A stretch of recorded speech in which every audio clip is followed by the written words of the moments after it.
অবস্থা সবার। তো প্রথমেই দুঃখিত, যান্ত্রিক ত্রুটির কারণে ক্লাসটা একটু দেরিতে শুরু হচ্ছে। তো আজকে আমাদের ক্লাসের টপিক সেটা হচ্ছে জীববিজ্ঞানের অধ্যায় 3, কোষ বিভাজন। আচ্ছা, কোষ বিভাজন জিনিসটা কি? ধরো একটা ছোট বাচ্চা, তার ছোট ছোট হাত থাকে, ছোট ছোট পা থাকে, আস্তে আস্তে যখন বড় হয় তখন কি হয়, তার হাত বড় হয়, তার পা বড় হয়, তার দেহটা আকারে বড় হয়। এরপরে ধরো একটা ছোট উদ্ভিদ, এই ছোট উদ্ভিদ যখন আস্তে আস্তে বড় হয় কি হয়, উদ্ভিদটার আকারে বড় হয়। যে এই উদ্ভিদ আকারে বড় হচ্ছে কিংবা প্রাণী আকারে বড় হচ্ছে, এর কারণ কি জানো? এর কারণ হচ্ছে কোষের সংখ্যা বৃদ্ধি। এর কারণ কি? এর কারণ কোষের সংখ্যা বৃদ্ধি। আমাদের যেই দেহ, আমাদের বডি কিংবা উদ্ভিদ দেহ, তো এই সব কিছুই কি দিয়ে তৈরি? এই সব কিছুই হচ্ছে কোষের সমাহার, বিভিন্ন প্রকার কোষ দিয়ে তৈরি। আর এই কোষের যখন সংখ্যা বৃদ্ধি হবে তখনই কি হবে, এই প্রাণী আকারে বড় হবে, উদ্ভিদ আকারে বড় হবে। এখন যেই প্রক্রিয়ায় এই যে উদ্ভিদ এবং প্রাণী কোষের সংখ্যাটা বৃদ্ধি পায়, বা উদ্ভিদ এবং প্রাণী একটি কোষ থেকে একাধিক কোষে রূপান্তরিত হয়, সেটাকেই বলা হয় হচ্ছে কোষ বিভাজন। তাহলে কোষ বিভাজনের সংজ্ঞা যদি আসে, তুমি কি লিখবা? লিখবা যে প্রক্রিয়ায় উদ্ভিদ এবং প্রাণী কোষের সংখ্যা বৃদ্ধি পায়, বা উদ্ভিদ এবং প্রাণী কোষ বিভাজিত হয়, বা উদ্ভিদ এবং প্রাণী কোষের একটি কোষ থেকে একাধিক কোষের সৃষ্টি হয়, সেই সব কিছুই হচ্ছে কি কোষ বিভাজন। সংজ্ঞা সব সময় বইতে হুবহু যা আছে এমন লিখতে হবে এরকম কিন্তু কোনো কথা নেই। তুমি যদি সঠিক তথ্য দাও, তুমি যদি সঠিক কথা লেখো, তাহলে এমন কোনো টিচার নেই যে তোমাকে নম্বর কাটবে। ঠিক আছে? আচ্ছা, এখন আমরা কোষ বিভাজন কি জিনিস এটা তো জানলাম। পৃথিবীতে যত জীব আছে সব জীবই কোষ বিভাজন ঘটে, সব জীবেই কোষ বিভাজন ঘটে। এখন কোষ বিভাজনের কিন্তু প্রকারভেদ আছে, ঠিক আছে? এক এক জীবে এক এক টাইপের কোষ বিভাজন হয়। তো আমরা তোমাদের বইতে মেজর যেই দুইটা টাইপ আছে সেটা নিয়ে আলোচনা করব। কোষ বিভাজন হচ্ছে রাফলি দুই প্রকার। কি কি? মাইটোসিস এবং মিওসিস। আমি নামগুলা ইংলিশে লিখছি, তোমরা যারা ভিডিওটা দেখতেছো অধিকাংশই বাংলা ভার্সনের স্টুডেন্ট হবা, এবং হচ্ছে এই ক্লাসটাও বাংলা ভার্সনের স্টুডেন্টদের জন্যই বাংলায়, কিন্তু আমি যে বৈজ্ঞানিক টার্মগুলো আছে এই টার্মগুলা সবসময় ইংরেজিতে লিখি। কেন লিখি? কারণ এই যে তুমি যে বায়োলজিক্যাল যে টার্মগুলো আছে, যেমন ধরো মাইটোসিস, মিওসিস, মাইটোকন্ড্রিয়া, সাইটোপ্লাজম, এগুলো যদি তুমি বাংলায় বানান করে লেখার চেয়ে ইংরেজিতে লিখতে পারো সঠিকভাবে, তাহলে কিন্তু এটা তোমার খাতার মান অনেক বৃদ্ধি করবে। তাই সবসময় চেষ্টা করবা এই যে বায়োলজিক্যাল টার্মগুলো আছে সেইগুলো সবসময় ইংরেজিতে লেখার। আচ্ছা, তো আমরা এখন কি আছে, আমাদের হচ্ছে মাইটোসিস এবং মিওসিস। তো আমরা প্রথমে মিওসিস নিয়ে আসলে আলোচনা করব না। প্রথমে আমরা যেই কোষ বিভাজন নিয়ে আলোচনা করব সেইটা হলো মাইটোসিস কোষ বিভাজন প্রক্রিয়া। মাইটোসিস কোষ বিভাজন প্রক্রিয়ায় কি হয়? রাফলি একটা কোষ থেকে দুইটা কোষের সৃষ্টি হয়। একদম রাফলি যদি বলি, একটা কোষ থেকে দুইটা কোষের সৃষ্টি হয়, এবং অপত্য কোষের ক্রোমোজোম সংখ্যা মাতৃকোষের সমান থাকে। সাপোজ মাতৃকোষে যদি 46টা ক্রোমোজোম থাকে, অপত্য কোষেও কি হবে? 46টা ক্রোমোজোম হবে। আচ্ছা, এখন আসো, এই মাইটোসিস কোষ বিভাজন প্রক্রিয়াটা কোথায় হয়? মাইটোসিস প্রক্রিয়া, কোষ বিভাজন প্রক্রিয়াটা প্রাণীদের দেহকোষে হয়। প্রাণীদের দেহকোষে হয়। বর্ধনশীল বর্ধনশীল ভ্রূণে হয়। উদ্ভিদের কথা বলতেছি, উদ্ভিদের বর্ধনশীল ভ্রূণ, মুকুল, কাণ্ড, মূল। মনে রাখবা, যা কিছু আকারে বাড়তে পারে, ঠিক আছে, আকারে বাড়তে পারে, তা সবই হচ্ছে এই মাইটোসিস কোষ বিভাজন প্রক্রিয়া হয়। তুমি যখন ছোট ছিল তোমার হাত ছোট ছোট ছিল, এখন তোমার হাত বড় হয়েছে, এটা মাইটোসিস কোষ বিভাজনের কারণে হয়েছে। বা তোমার গাছের টবের যেই ছোট গাছ ছিল, চারা গাছ, ওইটা থেকে এখন যে বড় গাছ হয়েছে, সেটাও কিভাবে হয়েছে? মাইটোসিস কোষ বিভাজনের পরে কারণেই হয়েছে। আর এই উদ্ভিদের ক্ষেত্রে বর্ধনশীল শব্দটা যেখানেই দেখবা সেখানেই হচ্ছে এই মাইটোসিস কোষ বিভাজন দাগাই দিবা, এমসিকিউতে আসতে পারে। কিন্তু মজার বিষয় হচ্ছে টিচার তোমাকে এই বর্ধনশীল শব্দটা উল্লেখ করবে না, কারণ এটা উল্লেখ করলে তো ইজিলি পেরে যাবে পোলাপান। এই জন্য কি করে টিচার হচ্ছে সবসময় এই পার্টটুকু দেয়, ভ্রূণ, মুকুল, কাণ্ড, মূল। দেখো এই জিনিসগুলাই কিন্তু আকারে বৃদ্ধি পায়। নর্মালি ধরো একটা কাণ্ড, কাণ্ড প্রথমে ছোট থাকে, এরপরে বড় কাণ্ড হয়। মূল, মূল প্রথমে ছোট থাকে, আস্তে আস্তে মূলের অনেক শিকড় টিকড় গজায়, মূলও বড় হয়। তো যেই সব জিনিস আকারে বৃদ্ধি পায় সেই সব জিনিস হইতেছে মাইটোসিস, কোষ বিভাজন প্রক্রিয়ায় হয়। এখন মাইটোসিস কোষ বিভাজন প্রক্রিয়ার কিন্তু অনেক ধাপ আছে, ঠিক আছে? মাইটোসিস কোষ বিভাজন প্রক্রিয়ার অনেক ধাপ আছে। তো আজকের এই ক্লাসে আমরা এমন অনেক কিছু নিয়ে আলোচনা করব যা তোমার বইয়ে নাই।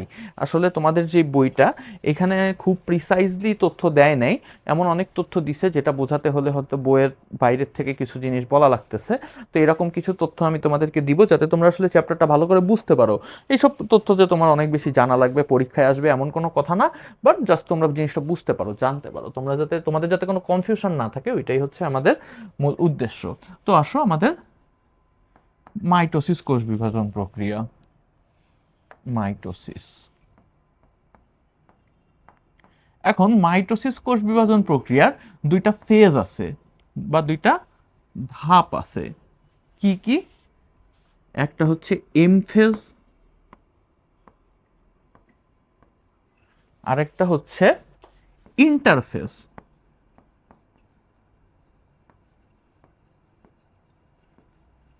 এম ফেজে কি হয়, ইন্টারফেজে কি হয়? আচ্ছা, মনোযোগ দিয়ে শোনো, এই জিনিসগুলো কিন্তু তোমাদের বইতে ভালোভাবে নাই। এম ফেজে হচ্ছে আমাদের মূল যে কোষ বিভাজন প্রক্রিয়াটা, ওই কোষ বিভাজন প্রক্রিয়াটা হয় হচ্ছে এম ফেজে। আর ইন্টারফেজ কি? ইন্টারফেজ হচ্ছে বিশ্রাম অবস্থা। বিশ্রাম অবস্থা। এখন এখানে কি হয়, এখানে কোষ বিশ্রাম নেয়, এখানে কোষ কোনো বিভাজনে অংশ নেয় না। এখানে কোষ কি হয়, এখানে কোষ বিভাজন হয় না। এই জিনিসগুলো একটু মাথায় রাখবা। ইন্টারফেজে কোষ বিভাজন হয় না। তাইলে কি হয়? প্রস্তুতি চলে। কিসের প্রস্তুতি? কোষ বিভাজনের প্রস্তুতি। তাহলে ইন্টারফেজ দশায় কোষ বিভাজনের প্রস্তুতি চলে, কোষ বিভাজন হয় না। আর এম ফেজে কোষটা বিভাজিত হয়, ইন্টারফেজে কোষ বিভাজন হয় না। আচ্ছা, এরপরে আমরা ইন্টারফেজ নিয়ে একটু ছোট পড়াশোনা করব। খুব বেশি তোমাদের বইতে এগুলো নাই বা তোমাদের লাগবে এমনও না। কেন করব এটা তোমরা পরে বুঝতে পারবা, ঠিক আছে? এখন আসো আমাদের যে ইন্টারফেস, আমাদের যে ইন্টারফেস, এই ইন্টারফেসের কিন্তু অনেকগুলা ধাপ আছে। অনেকগুলা ঠিক না, 3টা ধাপ আছে। কি কি? G1 phase, S phase, G2 phase. G1, S, G2 এগুলো কিন্তু তোমাদের বই নাই, বারবার বলতেছি, এগুলো জাস্ট জেনে রাখো, জাস্ট শোনো। G1 phase, S phase, G2 phase. S ফেজে কি হয়? এস ফেজে ডিএনএ রেপ্লিকেশন হয় বা ডিএনএর প্রতিলিপন হয়।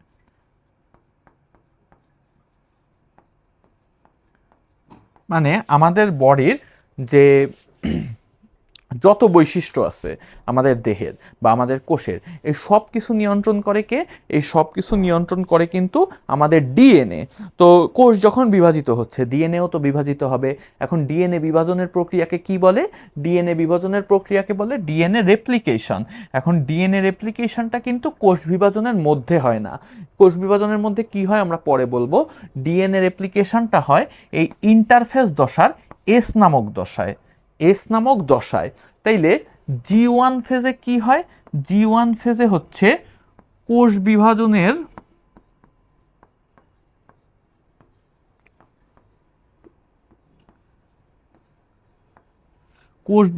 জন্য প্রস্তুত করে কোষকে।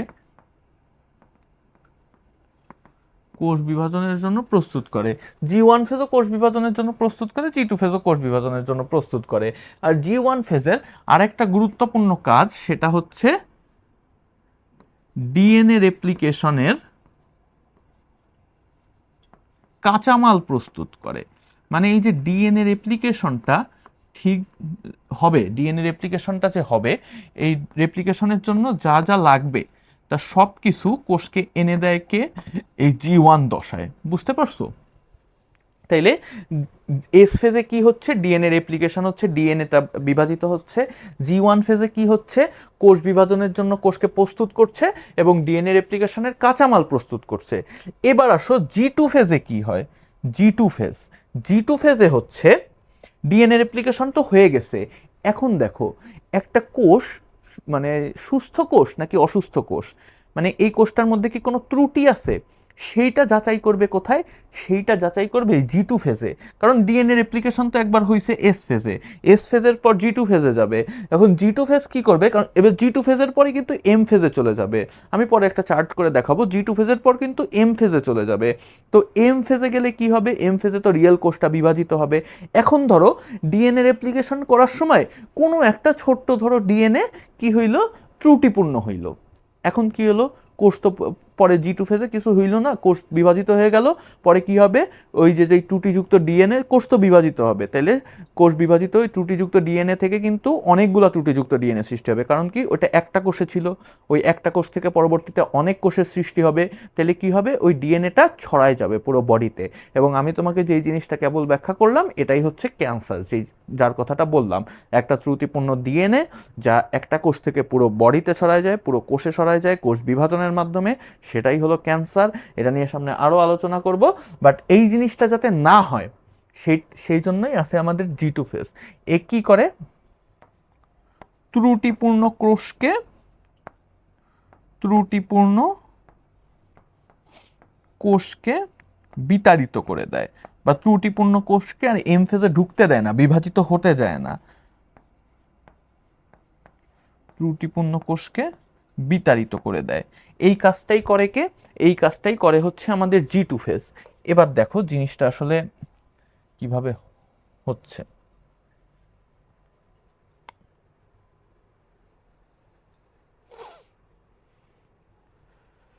দেখো এই যে G1 ফেজ, G1 ফেজ থেকে কি হবে? G1 ফেজ থেকে এস ফেজ, এস ফেজ থেকে G2 ফেজ, G2 থেকে এম ফেজ। এখন এই যে G2 ফেজ যদি দেখে কোনো কোষ ত্রুটিপূর্ণ, G2 ফেজ যদি দেখে কোনো কোষ হচ্ছে কি ত্রুটিপূর্ণ, তাহলে এ কি করে? একটা G0 ফেজ সৃষ্টি করে। G0 ফেজগুলা কি? মানে G2 ফেজ, এই যে দেখো G1 ফেজে কি হচ্ছে? কোষ বিভাজনের কাঁচামালগুলা নিচ্ছে, G1 কোষ বিভাজনের কাঁচামালগুলা নিচ্ছে, ডিএনএ রেপ্লিকেশনের কাঁচামাল নিচ্ছে, ওইগুলো নিয়ে এসে কি হচ্ছে? ডিএনএ রেপ্লিকেশন হচ্ছে। ডিএনএ রেপ্লিকেশন হয়ে সেই ডিএনএ যুক্ত কোষটা কই যাচ্ছে? G2 ফেজে। এখন G2 দেখতেছে কোষটা সুস্থ নাকি ঠিক আছে। এখন কোষটা যদি সুস্থ হয় তাহলে কি হবে? সে এম ফেজে পাঠাই দিবে, এখানে কোষটা বিভাজিত হবে। আর যদি সে সুস্থ না হয় তাইলে কোথায় চলে যাবে? তাহলে সে G0 ফেজে চলে যাবে। G0 ফেজটা কি? G0 ফেজ মানে হইতেছে কোনো কোষ বিভাজন হবে না। G0 ফেজ মানে হচ্ছে কোনো কোষ বিভাজন হবে না। অর্থাৎ কোনো কোষ যদি এই ফেজে চলে যায়, G0 ফেজে চলে যায়, তাহলে ওই কোষটা আর বিভাজনে অংশগ্রহণ করতে পারবে না, ওই কোষটা এমনিই থাকবে। ঠিক আছে? পরনে ওটা ছড়াইতে পারবে না, ক্যান্সারও সৃষ্টি করতে পারবে না। তো এই হইতেছে আমাদের জিনিসগুলা বললাম। এখন যেই কথাটা তোমাকে বলছিলাম যে এই ডিএনএর বিভাজন তো কোষ বিভাজনের সময় হয় না, তাহলে কোষ বিভাজনের সময় হয় কিসের বিভাজন? দুইটা জিনিসের বিভাজন হবে। একটা হচ্ছে নিউক্লিয়াস,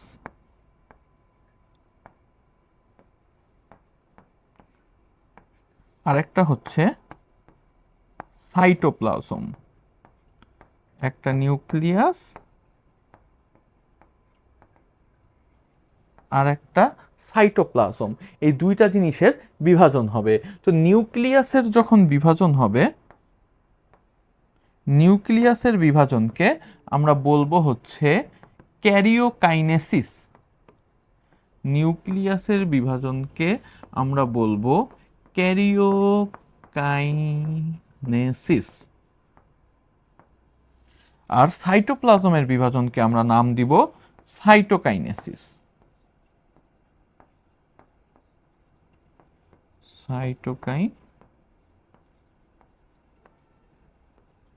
তাহলে নিউক্লিয়াসের বিভাজন হচ্ছে ক্যারিওকাইনেসিস এবং সাইটোপ্লাজমের বিভাজন হচ্ছে সাইটোকাইনেসিস, ঠিক আছে। এখন আসো এই যে নিউক্লিয়াসের বিভাজন মানে ক্যারিওকাইনেসিস, এই ক্যারিওকাইনেসিসের কিন্তু 5টা ধাপ আছে, বিভিন্ন ঘটনা হয় বিভিন্ন ধাপে, সেগুলো নিয়েই আমরা এই অধ্যায়ে আলোচনা করব। তো এই ক্যারিওকাইনেসিসের 5টা ধাপ আছে। ক্যারিওকাইনেসিস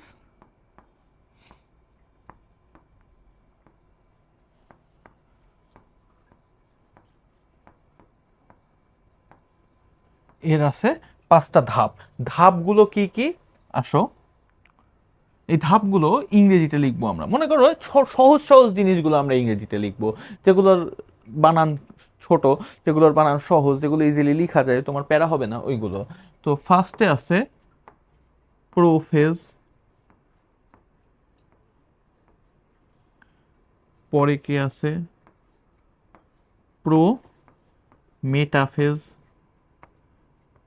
প্রো মেটাফেজকে আসলে আধুনিক যুগে এটারে কোষ বিভাজনের অংশ ধরা হয় না, বাট এটা দিছে আর কি।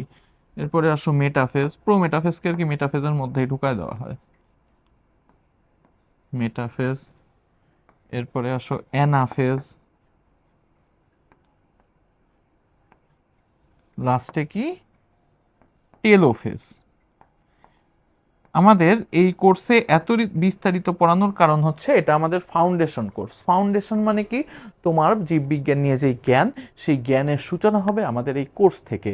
উচ্চতর জীববিজ্ঞানের যে তুমি প্রবেশ করছো, সেই সূচনা হবে এই কোর্সের মাধ্যমে। তাই আমরা চাই না তোমার মনে কোনো প্রশ্ন থাকুক, কোনো ধারণা নিয়ে তোমার নলেজ ক্লিয়ার না থাকুক। আমরা এই বলে তোমাকে ইয়ে করে দিব না, উৎসাহিত করবো না যে এটা পরবর্তী শ্রেণীতে জানতে পারবা, বরং আমরা যেইটুকু যতটুকু তোমাকে বোঝানো যায়, ইনফ্যাক্ট পরবর্তী শ্রেণীর উপাদানে নেও, তুমি যদি বুঝতে পারো, তুমি যাতে বোঝো, সেইভাবে আমরা আমাদের কোর্সটা সাজিয়েছি।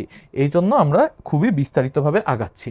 তো আসো প্রোফেস, শুধু বিস্তারিতভাবে না, এতে যে তোমার পরীক্ষার লিখতে পারবা না এমন কিন্তু না। তোমার পরীক্ষায় কি কি প্রশ্ন আসবে, পরীক্ষায় তোমার কতটুকু লাগবে, কতটুকু লেখা লাগবে, তাও কিন্তু আজকের ক্লাস করলেই তোমার ক্লিয়ার হয়ে যাবে। মোটামুটি আজকের এই ক্লাসটা করে তুমি যদি একবার বইটা খুলে পড়ো বা আমাদের স্লাইডও যদি রিভিশন দাও, তাহলেই কিন্তু তোমার শেষ, এই চ্যাপ্টার শেষ, ছোট একটা চ্যাপ্টার। তো আসো এখন আমরা আমাদের এই ক্যারিওকাইনেসিসের ধাপগুলো নিয়ে আলোচনা করব। আচ্ছা, তো এই চ্যাপ্টারের একটা বড় পোর্শন মানে সিকিউতে সবচেয়ে বেশি যেটা আসে সেটা হচ্ছে চিত্র, মানে বিভিন্ন ধাপের মেটাফেজ, অ্যানাফেজ, টেলোফেজের চিত্র সহ এই ধাপটা বর্ণনা করতে বলে। তাই আমরা প্রত্যেকটা ধাপের চিত্র খুবই মনোযোগ সহকারে শিখব। আসো, তো প্রথমে আসে হচ্ছে আমাদের প্রোফেজ। তো প্রোফেজে কি কি হয় আমি হচ্ছে তোমাদেরকে পয়েন্ট করে দিছি। এই পয়েন্টগুলা তোমরা প্রত্যেকটা স্লাইডের যদি স্ক্রিনশট নিয়ে নিয়ে রাখো, প্রত্যেকটা পয়েন্টের আমি চিত্র আঁকাবো, চিত্র সহ স্ক্রিনশট যদি নিয়ে রাখো আর এই পয়েন্টটুকুই যদি পড়ো, তাহলেই কিন্তু তোমাদের এই সিকিউতে এর চেয়ে বেশি আর কিছুই লেখা লাগবে না, লাইন বাই লাইন বই মুখস্থ করা লাগবে না। জাস্ট 4-5টা করে পয়েন্ট বোঝো, নিজের মতো লেখো, চিত্রটা শেখো, তাইলেই হয়ে যাবে। তো আসো প্রোফেজ। ফার্স্টে প্রোফেজটা কেমন হয়, ফার্স্টেই আমরা চিত্র আঁকায় ফেলি। তো তোমাদের বইতে দেখবা পাশাপাশি 2টা চিত্র আছে। তো একটা হচ্ছে প্রাণী কোষের আর একটা উদ্ভিদ কোষের। তো সবসময় বাম পাশের যে চিত্র মানে উদ্ভিদ কোষের চিত্র, ওইটা আঁকাবা। তো আসো উদ্ভিদ কোষ। আচ্ছা, তো প্রোফেজ অতটা পরীক্ষায় আসে না। তো আসো তাও আমরা শিখি। এটা মাইটোসিসের প্রথম পর্যায়ে, ভালো কথা। এইখানে কোষটা আসলে কেমন থাকবে, এইখানে কোষটা নর্মালি যেমন থাকে তেমনই থাকবে। এই দেখো নিউক্লিয়ার রেটিকুলামগুলো ভালোভাবে বোঝা যাবে না। কেন বোঝা যাবে না, কারণ এখানে হচ্ছে পানি বিয়োজন হবে। পানি বিয়োজন হলে ক্রোমোজোমগুলো সংকুচিত হয়ে মোটা ও খাটো হতে শুরু করবে। দেখো এইখানে কিন্তু এখনো পানি বিয়োজন হয় নাই, ক্রোমোজোমগুলো মোটা আর খাটো হইতে শুরু করে নাই, এখানেও কিন্তু ভালো করে বোঝা যাচ্ছে। কিন্তু একটা পর্যায়ে গিয়ে ক্রোমোজোমগুলো এমন হয়ে যাবে,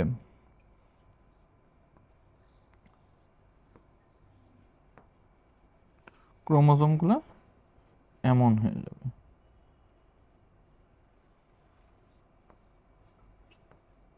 তখন কিন্তু ক্রোমোজোমগুলো বোঝা যাবে, ঠিক আছে। ক্রোমোজোমগুলো কিন্তু বোঝা যাবে। কেন বোঝা যাবে, কারণ এই ক্রোমোজোমগুলো মোটা ও খাটো হতে শুরু করে, মোটা ও খাটো হওয়া শেষ হয় না। তো ক্রোমোজোমগুলা যদি প্রশ্নে উল্লেখ করে ক্রোমোজোমগুলা মোটা ও খাটো হতে শুরু করে কোন ধাপে, উত্তর দিবা প্রোফেজ।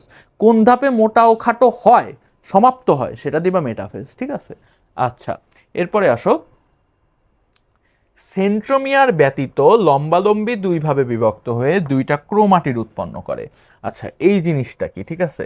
এখন আসো একটা ক্রোমোজোমের গঠন আসলে কেমন। ধরো এই হইতেছে একটা ক্রোমোজোম,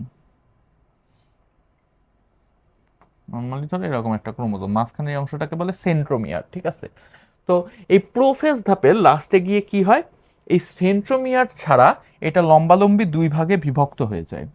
কিভাবে যদি বলি, এই হচ্ছে সেন্ট্রোমিয়ার, আগে ছিল কেমন, এমন ছিল, এই ধাপের লাস্টে গিয়ে এটা কেমন হয়ে যাবে, দেখো লম্বালম্বী দুই ভাগে বিভক্ত হয়ে গেল। আর একটু সুন্দর করে যদি আঁকাই,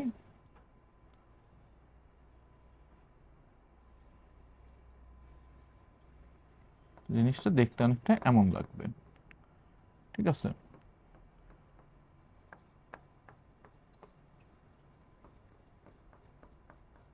আচ্ছা তো এই হচ্ছে আমাদের সেন্ট্রোমিয়ার। তো এইটা কখন হবে, লম্বালম্বিভাবে দুই ভাগে বিভক্ত হয়ে দুইটা ক্রোমাটিড উৎপন্ন করবে। এই হচ্ছে এক সাইডের ক্রোমাটিড, এই হচ্ছে আরেক সাইডের ক্রোমাটিড, এই একটা ক্রোমাটিড। তো এটা হবে হচ্ছে প্রোফেজ ধাপে। ঠিক আছে, আচ্ছা তাহলে এর লাস্টের দিকে চিত্রটা কেমন হবে, এই ধাপের লাস্টের দিকে একদম শেষ ধাপে চিত্রটা হবে এমন।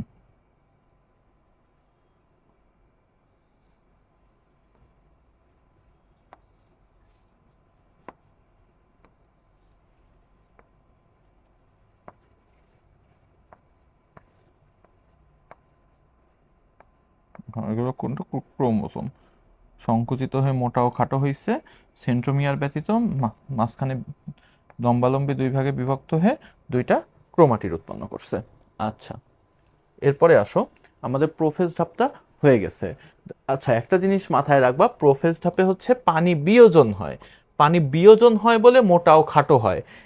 কিন্তু পানি যোজন যদি হইতো তাইলে কিন্তু মোটা আর খাটো হইতো না, তখন হচ্ছে এই অবস্থায় থাকতো, এটা কিন্তু বোঝা যাইতো না। এটা পানি যখন ছেড়ে দিছে তখন এটা মোটা ও খাটো হয়ে এমন হয়ে গেছে। ঠিক আছে, এটা কিন্তু এমসিকিউতে আসে, পানি বিয়োজন হয় কোন ধাপে, প্রোফেজ ধাপে। আচ্ছা প্রোফেজ আমাদের মোটামুটি হয়ে গেল। এরপরে আসো প্রোমেটাফেজ। প্রোমেটাফেজ, প্রোমেটাফেজে কেমন হবে, প্রোমেটাফেজে কোষ বিভাজনে একটা বিশেষ বস্তু তৈরি হবে, বিশেষ বস্তু তৈরি হবে।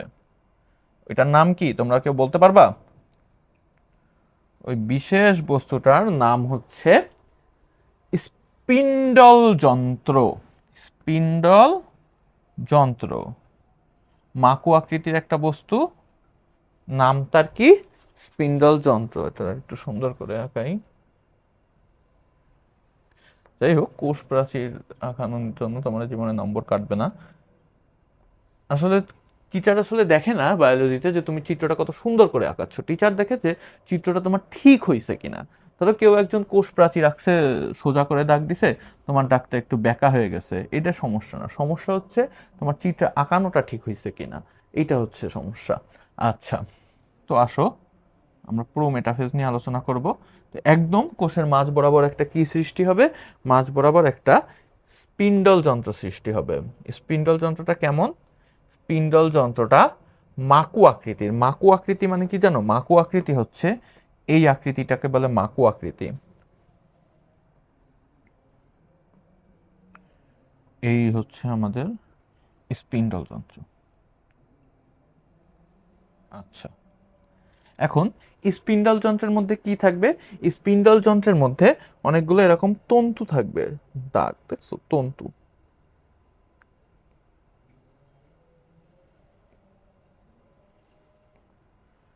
এখন স্পিন্ডল যন্ত্রের এই যে যে তন্তু, এগুলোকে কি বলে, এগুলোকে বলা হয় হচ্ছে স্পিন্ডল তন্তু।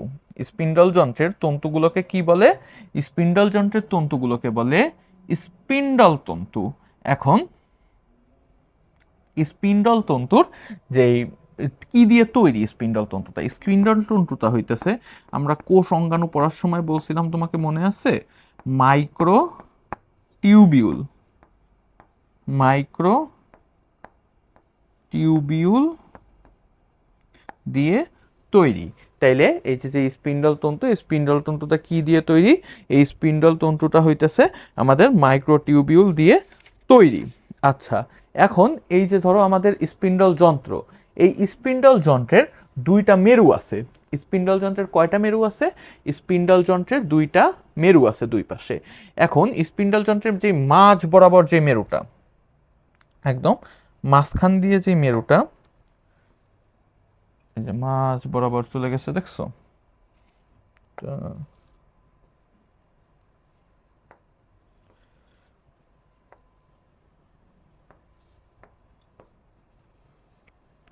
পুরো যাই হোক, তো এই যে স্পিন্ডল যন্ত্রের এই যে মাঝ বরাবর যে মেরুটা, এই মাঝ বরাবর এই মেরুটাকেই বলা হয় হচ্ছে আমাদের ইকুয়েটর। স্পিন্ডল যন্ত্রের মাঝ বরাবর এই মেরুগুলোকেই আমাদের বলা হয় হচ্ছে ইকুয়েটর। আচ্ছা, আমাদের একটু যান্ত্রিক ত্রুটি হয়ে গেছে, একটু ওয়েট করো।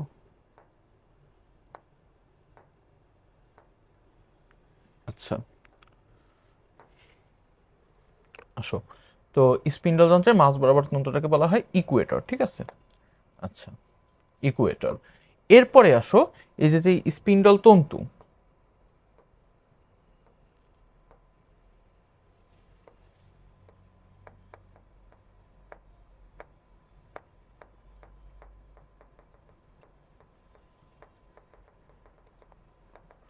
আচ্ছা যাই হোক, সরি একটু সমস্যা হওয়ার কারণে আমরা এটা আরেকবার আঁকাই, আমাদের চিত্রটা একটু চলে গেছে।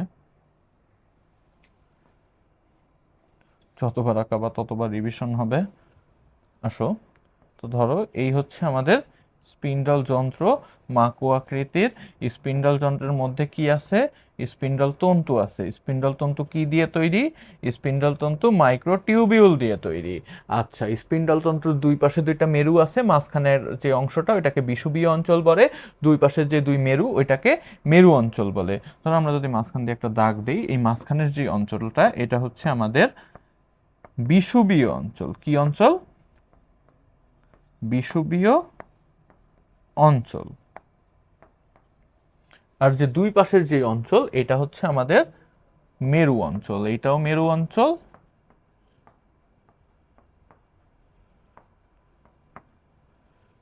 এইটাও আমাদের মেরু অঞ্চল।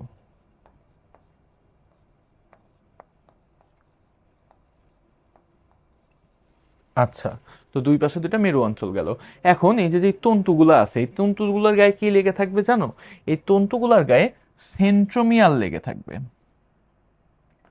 সেন্ট্রোমিয়ার লেগে থেকে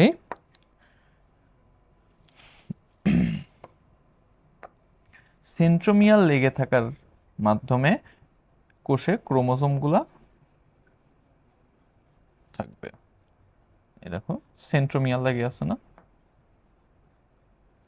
এই যে সেন্ট্রোমিয়ার, সেন্ট্রোমিয়ার গুলো লাগানো থাকবে হচ্ছে মাইক্রোটিউবিউলের সাথে, ক্রোমাটিড গুলা থাকবে না, জাস্ট সেন্ট্রোমিয়ারটা থাকবে। না, ক্রোমাটিড তো সম্পূর্ণ অংশটাকে বলে, যে বাহু দুইটা আছে ওই বাহু দুইটা থাকবে না, জাস্ট সেন্ট্রোমিয়ারটা লাগানো থাকে তন্তুর সাথে। আর একটা ছোট নিউক্লিয়াস কোনো রকম দিয়ে দিবা, সুন্দর করে দিবা না যেন মনে হয় নিউক্লিয়াসটা ডিফেক্টিভ। কেন এটারে ডিফেক্টিভ মনে করতে হবে? কারণ এইটা কিন্তু একটা লুপ্তপ্রায় নিউক্লিয়াস, এটা মাথায় রাখতে হবে। এই যে প্রোমেটাফেজ দশায় নিউক্লিয় লাস্টটা আস্তে আস্তে কি হয়, আস্তে আস্তে লুপ্ত হয়ে যায় নিউক্লিয়াসটা। তো এই জন্য হচ্ছে এটা একটা আমাদের লুপ্তপ্রায় নিউক্লিয়াস। নিউক্লিয়াসটা পরের ধাপে গিয়ে আর থাকবে না, আমরা পরের ধাপে দেখব। তো আসলে এটা হচ্ছে লুপ্তপ্রায় নিউক্লিয়াস। আর কি থাকবে? আমাদের সেন্ট্রোমিয়ার থাকবে। সেন্ট্রোমিয়ারগুলো কিসের সাথে লাগানো থাকবে? তন্তুর সাথে লাগানো থাকবে। এখন দেখো, সবগুলো তন্তুর সাথে কিন্তু সেন্ট্রোমিয়ার লাগানো নাই। সাপোজ ধরো এখানে আমি কয়টা তন্তু, কয়টার কার কার সাথে আমি সেন্ট্রোমিয়ার দিছি? ধরো এই তন্তুর সাথে একটা সেন্ট্রোমিয়ার দিছি, এই তন্তুর সাথে একটা সেন্ট্রোমিয়ার দিছি, এই তন্তুর সাথে একটা সেন্ট্রোমিয়ার দিছি, এই তন্তুর সাথে একটা সেন্ট্রোমিয়ার দিছি। তাইলে অনেক তন্তুই কিন্তু আছে যার সাথে কোনো সেন্ট্রোমিয়ার নাই। তাইলে যেই তন্তুগুলোর সাথে সেন্ট্রোমিয়ার লাগানো থাকে ওই তন্তুগুলাকে বলে আকর্ষণ তন্তু। যে তন্তুর সাথে সেন্ট্রোমিয়ার লাগানো থাকে, শুধু ওই তন্তুগুলাকেই বলবো আকর্ষণ তন্তু, বাকিগুলো কিন্তু আকর্ষণ তন্তু না। বাকিগুলো এমনি নর্মাল স্পিন্ডল তন্তু, সবগুলাই নর্মাল স্পিন্ডল তন্তু।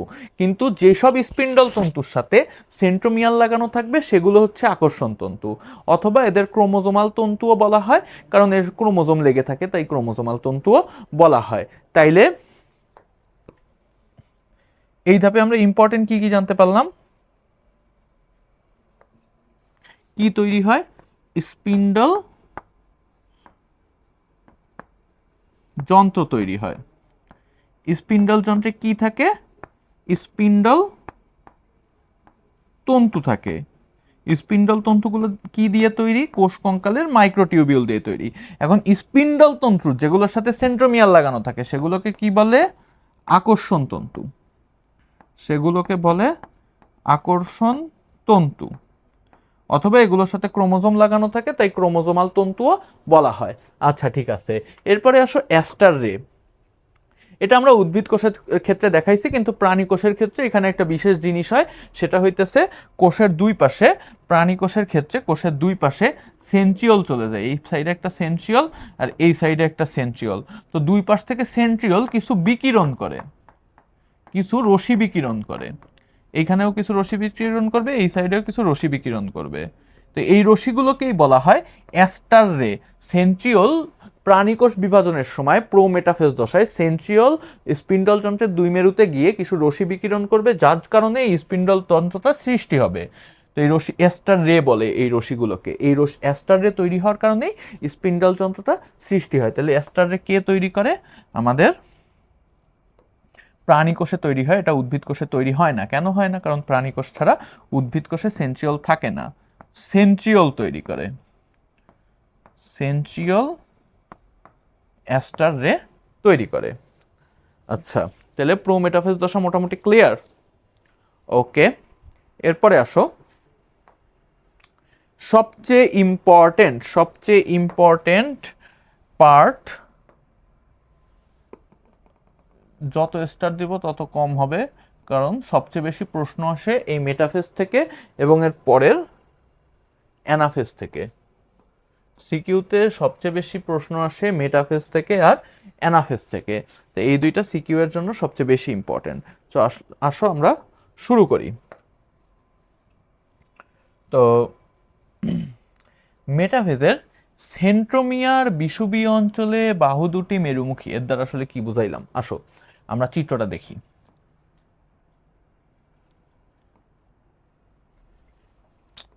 চিত্র তো কানোর জায়গার অভাব, সমস্যা নাই।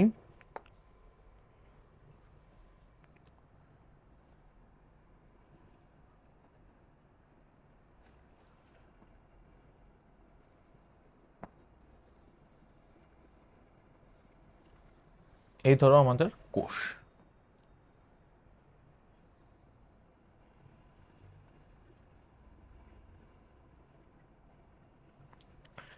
এখন আমরা স্পিন্ডল তন্ত্রটা আঁকায় ফেলি।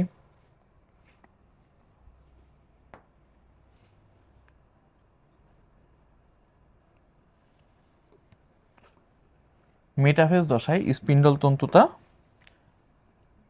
চার কোণা রাখবা, দেখতে সৌন্দর্যের জন্য, স্পেশাল কিছু না। এই হচ্ছে আমাদের স্পিন্ডল তন্তু, স্পিন্ডল তন্তু, স্পিন্ডল যন্ত্র। আচ্ছা ঠিক আছে, এরপরে আসো এই স্পিন্ডল যন্ত্রে আমরা কি দিব? স্পিন্ডল যন্ত্রে আমরা ক্রোমাটিড দিব। ঠিক আছে, এখন কথা হচ্ছে ক্রোমাটিড যে দিব, ক্রোমাটিডের কি আছে? দুইটা অংশ আছে, সেন্ট্রোমিয়ার আছে, বাহু আছে। এখন এই ইয়াগুলা, এই মেটাফেজ দশায় ক্রোমাটিডগুলা বিষুবীয় অঞ্চলে থাকবে। কোন অঞ্চলে থাকবে? এই যে বিষুবীয় অঞ্চল মাঝ বরাবর চলে গেছে, এই বিষুবীয় অঞ্চলে ক্রোমাটিডগুলা থাকবে। এখন ক্রোমাটিডের বিষুবীয় অঞ্চলে কিভাবে থাকবে দেখো। এই যে সেন্ট্রোমিয়ারটা কোথায় থাকবে? সেন্ট্রোমিয়ারটা বিষুবীয় অঞ্চলে থাকবে এবং বাহু দুইটা মেরুমুখী হয়ে থাকবে। মানে সবগুলা ক্রোমাটিডই মাঝখানে থাকবে। এখন মাঝখানে বরাবর থাকবে হচ্ছে শুধু সেন্ট্রোমিয়ারগুলা, কিন্তু বাহুগুলা না।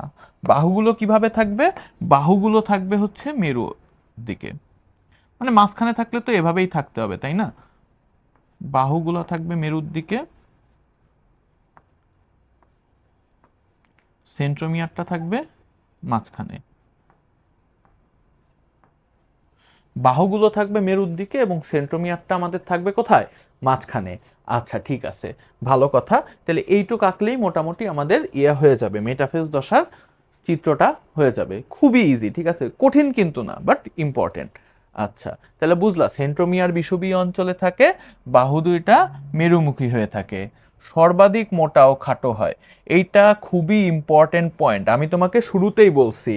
মোটা ও খাটো হওয়া শুরু হয় কখন? মোটা ও খাটো হওয়া শুরু হয় হচ্ছে প্রোফেজে। মোটা ও খাটো হওয়া শুরু হয় প্রোফেজে। আর এই মোটা ও খাটো হওয়া সর্বাধিক হয় কোথায়? আমি কিন্তু বারবার বলতেছি এই কথা, কারণ চ্যাপ্টারটা ছোট কিন্তু মনে থাকে না।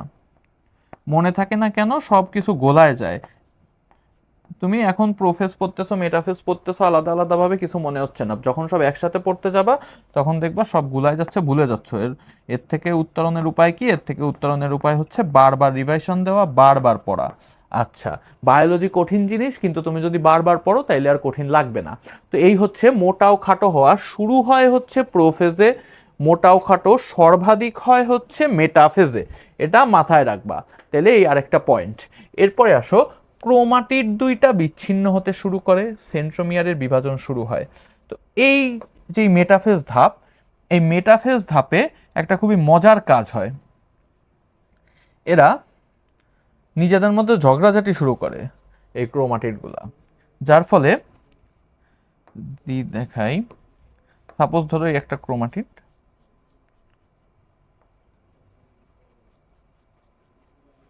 এই হচ্ছে সেন্ট্রোমিয়ার, এই হচ্ছে বাহু, এই একটা বাহু, এই একটা বাহু, এই একটা বাহু, আর এক বাহু।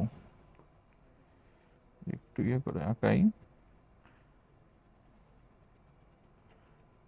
একটু কালার করে দিলাম।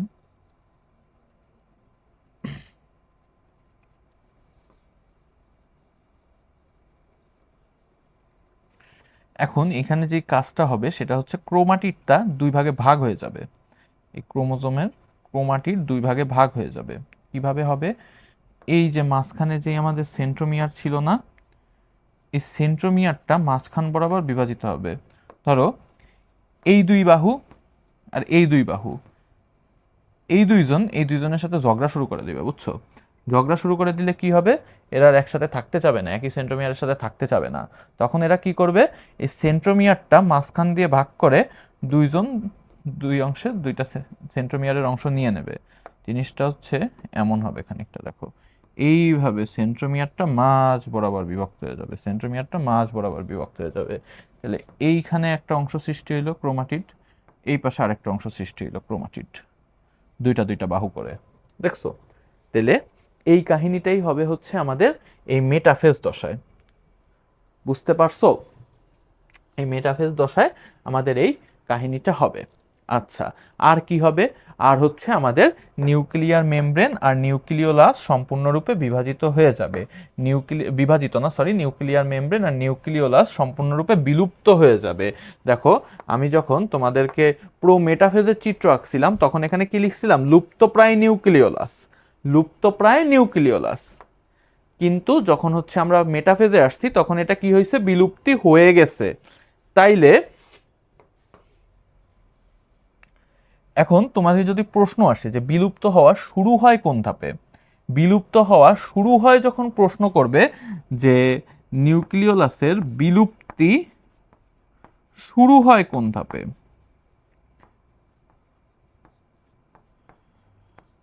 শুরু হয়, এখন এটা একটু মতবিরোধ আছে। অনেকে বলে এটাকে প্রোফেজ, অনেকে বলে এটাকে প্রোমেটাফেজ। তো তো দুইটা উত্তরই আসলে সঠিক হয়, কারণ প্রো মেটাফেজ ধাপকে আসলে আলাদা ধাপ হিসেবে এখন অনেকেই স্বীকৃতি দিতে চায় না। তো প্রোফেজ প্রো মেটাফেজ দুটোই আসলে শুরু হয়, মানে দুটোই আসলে সঠিক হয়। এখন দুইটাই হচ্ছে সঠিক দেওয়া উচিত টিচারের, যদি টিচারের আসলে জেনে থাকে এই জিনিসটা, বুঝে থাকে, তাইলে টিচার দুইটাই সঠিক দিবে। কারণ অনেক টিচার থাকে তারা হইতেছে একদম বুকিশ নলেজের উপর ডিপেন্ড করে, তাদের কথা না বলি, আমরা মেইন জ্ঞান অর্জনের দিকে অংশ নেই। তো বিলুপ্ত কখন শুরু হয় এটা আসলে প্রশ্ন করবে না, কারণ এটা অত দ্যাট মাচ ইম্পর্টেন্ট জিনিস না কখন বিলুপ্ত শুরু হয়। আমাদের যেটা ইম্পর্টেন্ট সেটা হচ্ছে বিলুপ্ত শেষ হয় কখন। এই বিলুপ্তিটা শেষ হয় কখন, মানে সম্পূর্ণরূপে নিউক্লিওলাস এবং নিউক্লিয়ার মেমব্রেনটা বিলুপ্ত হয়ে যায় কখন, সেটা হয় হচ্ছে মেটাফেজ দশায়। এইটা হচ্ছে আমাদের ইম্পর্টেন্ট এমসিকিউ প্রশ্ন, এটা মেটাফেজ দশা। আর যখন তুমি সিকিউ লিখবা, সিকিউতে লেখার সময় আমি যেই পয়েন্টগুলো দিছি ওই পয়েন্টগুলাই তোমরা নাড়ায় চাড়ায় বড় করে সুন্দর করে লিখে দিবা, তাইলে আর এক্সট্রা কিছু লাগে না আসলে, বুঝতে পারছো? আমি তোমাদের জন্য এমনভাবে লিখে আনছি যাতে করে তোমাদের পূর্ণাঙ্গ রূপে তোমরা সিকিউ অ্যান্সার করতে পারো।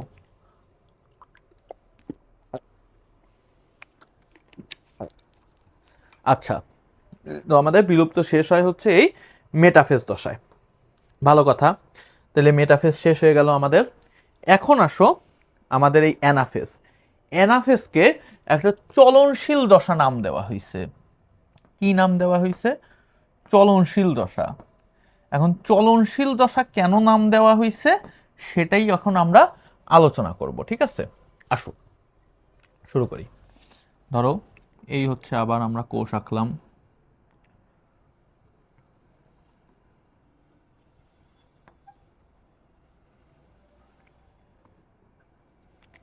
এই ধাপে যেই কাজটা হবে, সেন্ট্রোমিয়ারটা মাঝ বরাবর বিভাজিত হয়ে যাবে। শুরুতেই কি হবে? সেন্ট্রোমিয়ারটা মাঝ বরাবর বিভাজিত হয়ে যাবে। মানে আগে আমরা দেখছিলাম না সেন্ট্রোমিয়ার বিভাজিত হয়ে গেছিল, বুঝলো, এই যে এমন সৃষ্টি হয়েছিল। তো এরকম বিভাজিত হয়ে এরা হচ্ছে দুই দিকে চলাচল শুরু করবে, বিভাজিত হয়ে। এবার এরা এরা দেখো মাঝ বরাবর এইভাবে বিভাজিত হয়ে গেল। মাঝ বরাবর বিভাজিত হয়ে একটা পার্ট হচ্ছে এক মেরুর দিকে যাইতে থাকবে, আরেকটা পার্ট এর অপোজিট মেরুর দিকে যাইতে থাকবে, আরেকটা পার্ট অপোজিট মেরুর দিকে যাইতে থাকবে। আমি চিত্রটা দিই, চিত্রটা দিলে তোমরা এটা ভালো করে বুঝতে পারবা। আসো, তো দেখো, আর এরা যখন যাবে, যখন গমন করবে তখন সেন্ট্রোমিয়ারটা থাকবে সামনের দিকে আর বাহু দুইটা থাকবে পেছনের দিকে। যখন চলতে থাকবে তখন সেন্ট্রোমিয়ারটা থাকবে সামনের দিকে, বাহু দুইটা পেছনের দিকে। তাহলে কেমন হয় দেখো,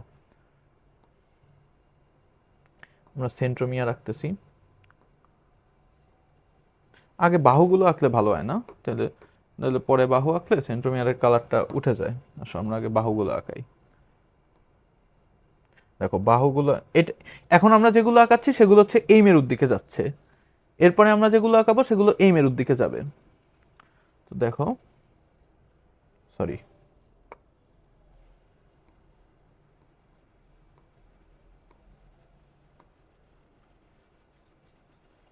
এবার আসে এই মেরুর দিকে যাচ্ছে।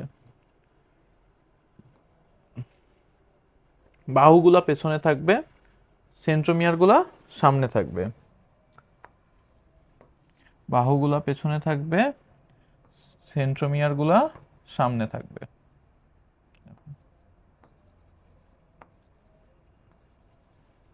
দেখতে পাইছো এখানে কি হচ্ছে? আগে কি ছিল দেখো, মেটাফেজ দশায় কি ছিল? সবগুলা এই যে যেই ক্রোমাটিড এগুলা মাঝখানে ছিল। সেন্ট্রোমিয়ার কিন্তু বিভক্ত তখনও হয় নাই, সবগুলো এক লাইনে মাঝখানে আছে। এরপরে কি হবে? সেন্ট্রোমিয়ারগুলো বিভক্ত হয়ে যাবে, অর্ধেক যাবে এই মেরুতে, বাকি অর্ধেক অংশ যাবে এই মেরুতে। মানে বোঝার চেষ্টা করো জিনিসটা ভালো করে, আবার বোঝাচ্ছি, বারবার বোঝাচ্ছি, কোনো কনফিউশন রাখা যাবে না, কনফিউশন থাকার কোনো স্কোপই থাকবে না। দেখো আগে সেন্ট্রোমিয়ারগুলো ছিল, সেন্ট্রোমিয়ার না ক্রোমাটিডগুলো ছিল এরকম মাঝখানে।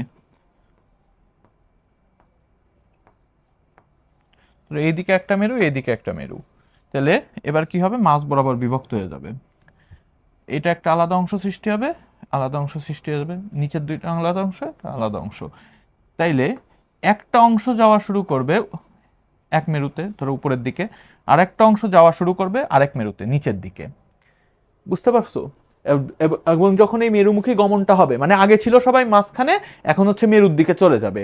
আর মেরুমুখী গমনটা যখন হবে তখন এই সেন্ট্রোমিয়ারটা থাকবে সামনের দিকে, মানে অগ্রগামী, আর বাহুগুলো থাকবে পেছনের দিকে, মানে অনুগামী। ঠিক আছে? আচ্ছা, বুঝতে পারলে ভেরি গুড, না বুঝতে পারলে বারবার দেখো। কারো কোনো প্রশ্ন যদি থাকে, আমি একবার দেখি, আজকে একবার দেখা হয়নি তো, কারো কেউ কোনো প্রশ্ন আছে কি না দেখি। প্রশ্ন থাকলে তাড়াতাড়ি করে ফেলো। তোমরা লাইভে ক্লাসটা করার চেষ্টা করবা, কারণ লাইভে ক্লাসটা করলে কি হয়, তোমরা হচ্ছে যত কোয়েশ্চেন থাকে সবগুলো লাইভ অ্যান্সার পেয়ে যাও। ঠিক আছে? এই জন্য ক্লাসগুলো লাইভে করবা।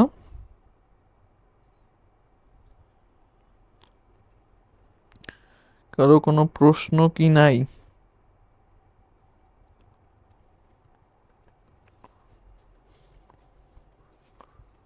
আচ্ছা, কারো মনে হয় কোনো প্রশ্ন নাই, তো কেউ হয়তো এখন করতেছো না, পরে যখন করবা, প্রশ্ন যখন জন্মাবে তখন প্রশ্নের উত্তর পাওয়ার জন্য কি করতে হবে সেটা প্রতিদিনই লাইভে বলে দিই। আবার বলতেছি, প্রশ্নের উত্তর পাওয়ার জন্য তুমি হচ্ছে পেজে মেসেজ দিতে পারো, অথবা হচ্ছে আমাকে ডাইরেক্টলি নক দিতে পারো। আমাকে যদি খুঁজে না পাও, সেক্ষেত্রে কি করতে পারো, পেজে নক দিয়ে বলতে পারো যে আমার আইডিটা দেন, আমি ওর সাথে কথা বলতে চাই, বা হোয়াটসঅ্যাপ নাম্বারটা দেন। সেক্ষেত্রে আমি অলওয়েজ তোমাদেরকে রেসপন্স করতে প্রস্তুত থাকবো। ঠিক আছে? আচ্ছা, আমি যথাসম্ভব চেষ্টা করি তোমাদের ডাউট ক্লিয়ার করার। তো এরপরে আসো, এখন যখন হইতেছে এই কাহিনীগুলো হবে, মানে হচ্ছে এই ক্রোমাটিডগুলো বিপরীত দিকে যাইতে থাকবে, ক্রোমাটিডের চলন হবে, এই জন্যই তো এটাকে চলনশীল দশা বলে। তো ক্রোমাটিডের চলন হবে, তখন ক্রোমাটিডগুলো বিভিন্ন আকৃতিতে থাকবে, বিভিন্ন আকৃতিতে থাকবে। তো নর্মাল 4টা আকৃতির নাম তোমাদের বইতে দেওয়া আছে। এই কি কি আকৃতি এটা দেখো, আগে সেন্ট্রোমিয়ারটা আঁকাইনি। একটা ভি আকৃতি, আর একটা এল আকৃতি, একটা জে আকৃতি, আর একটা আই আকৃতি। ভি আকৃতিটা কেমন দেখো, যদি এই আকৃতিতে যায়, এটা ভি আকৃতি, দেখো ভি এর মতো না। এরপরে আসো জে আকৃতি। জে আকৃতি কেমন, যেমন ধরো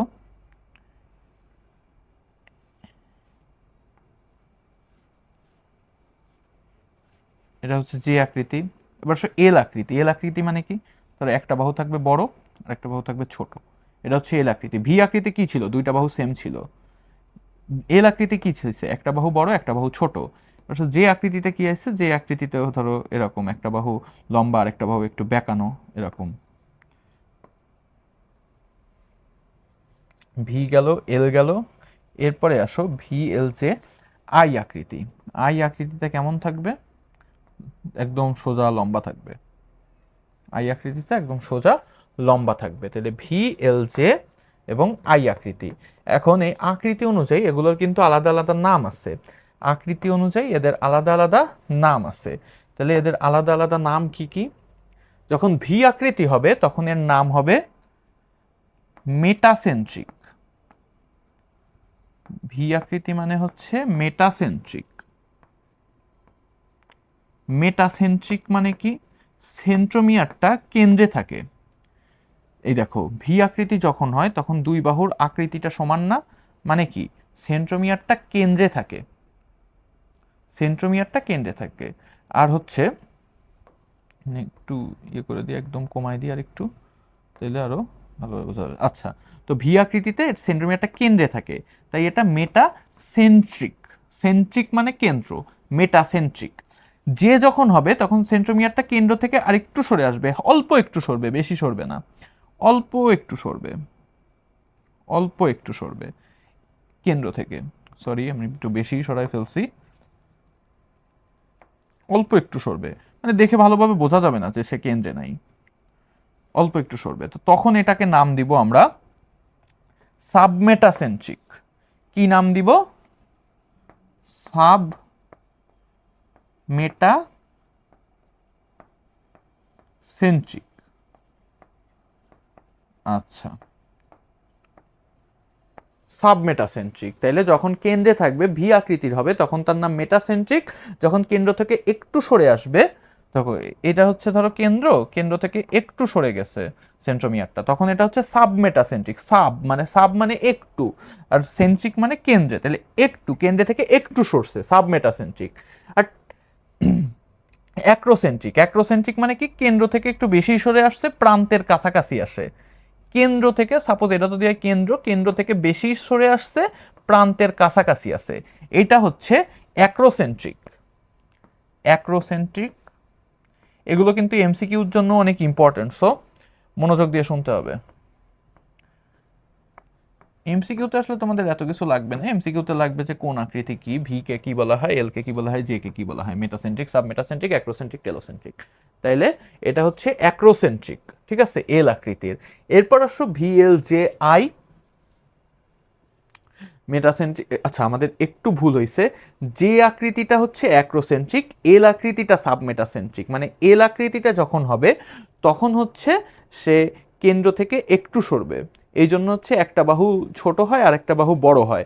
আর যে আকৃতি যখন হবে ওইটা হচ্ছে অ্যাক্রোসেন্ট্রিক। বুঝতে পারছো? না বুঝলে আরেকবার দেখো, এই যে যখন এল আকৃতিটা হবে তখন কেমন হয় দেখো,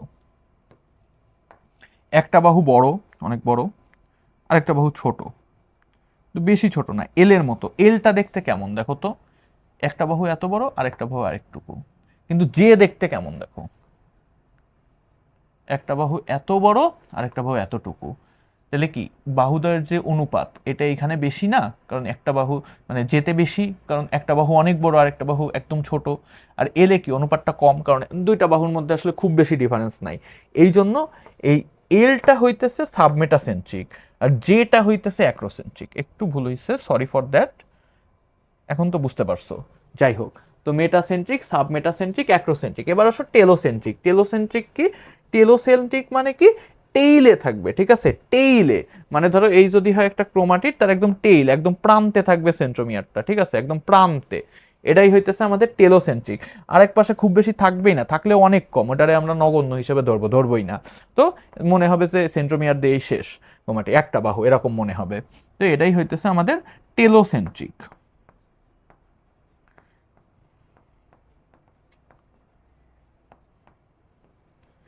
তাইলে এই অ্যানাফেজ দশা, যেটা কিন্তু সিকিউ এর জন্য ইম্পর্টেন্ট, এটা যদি আমরা রাফলি একটু ব্যাখ্যা করি তাইলে কি হয়, এখানে ক্রোমাটিডের চলন শুরু হয়। তো ফার্স্টে কি হয়, ফার্স্টে সেন্ট্রোমিয়ারের যে বিভাজন ওটা কমপ্লিট হয়ে যায়। সেন্ট্রোমিয়ারের বিভাজন কমপ্লিট হয়ে গেলে সেন্ট্রোমিয়ার দুইটা বিভক্ত হয়ে যায়, দুই ভাগে দুইটা ক্রোমাটিড উৎপন্ন হয়। ক্রোমাটিড দুইটা চলতে শুরু করে বিপরীত দিকে, অর্ধেক অংশ যায় হচ্ছে এক মেরুতে, আরেক অংশ যায় তার বিপরীত মেরুতে, ভালো কথা। কেমনে চলে, সেন্ট্রোমিয়ার অগ্রগামী, বাহুদ্বয় অনুগামী, ভালো কথা। চলার সময় আকৃতিটা কি কি হয়, V L J I. V K বলে মেটাসেন্ট্রিক, এল হইতেছে সাবমেটাসেন্ট্রিক, জে হইতেছে অ্যাক্রোসেন্ট্রিক, আই হচ্ছে টেলোসেন্ট্রিক। শেষ। তাইলে অ্যানাফেজ নিয়ে আর কোনো প্রশ্ন নাই, তাই তো? আসো এরপরে আমাদের টেলোফেজ। টেলোফেজের চিত্র আমাদের লাগবে না, টেলোফেজে কাহিনী কি হয় দেখো। প্রোফেজের সময় কি কাহিনী হয়েছিল, প্রোফেজের কথা মনে করো তো। প্রোফেজের সময় কি হয়েছিল, পানি বিয়োজন হয়েছিল,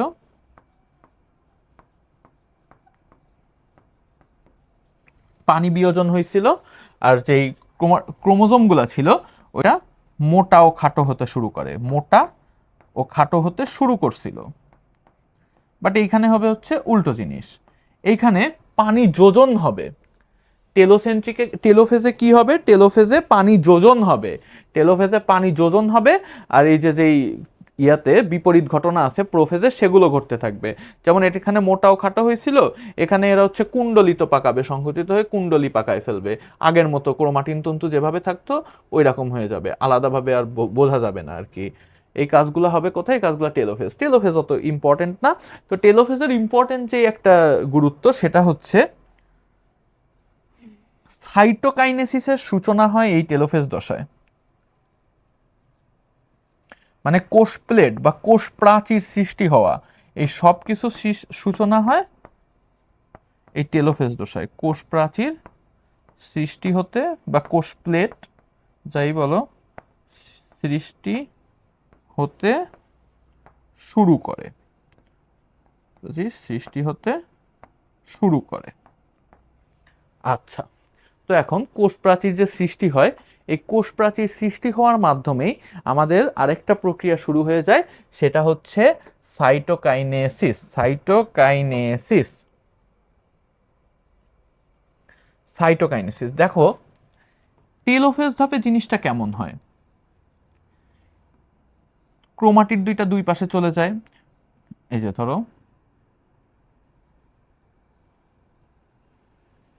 যে ক্রোমাটিড দুইটা দুই পাশে চলে যায়, নতুন করে নিউক্লিয়ার মেমব্রেন সৃষ্টি হয়, নিউক্লিওলাস সৃষ্টি হয়, এসব কিছু আবার নতুন করে সৃষ্টি হয়।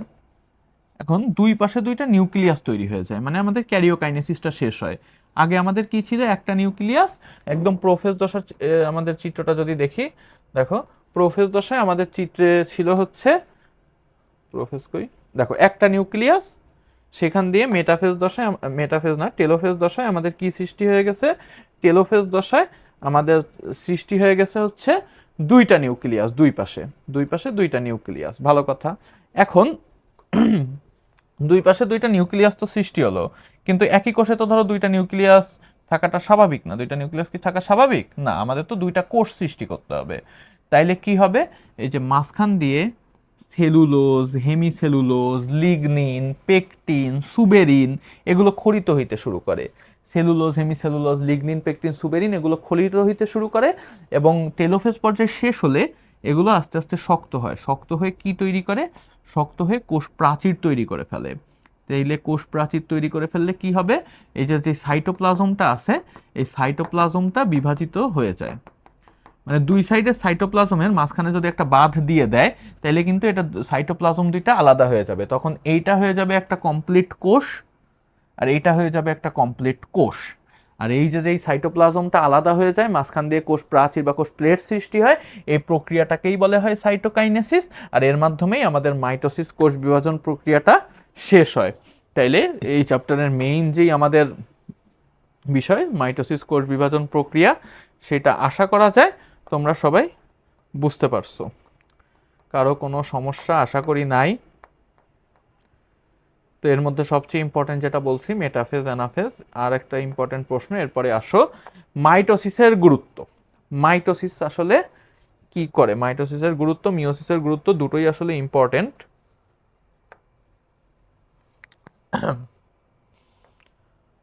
সো এটাও একটা ইম্পর্টেন্ট সিকিউ প্রশ্ন। আচ্ছা, স্টার দিয়ে দিলাম। আচ্ছা,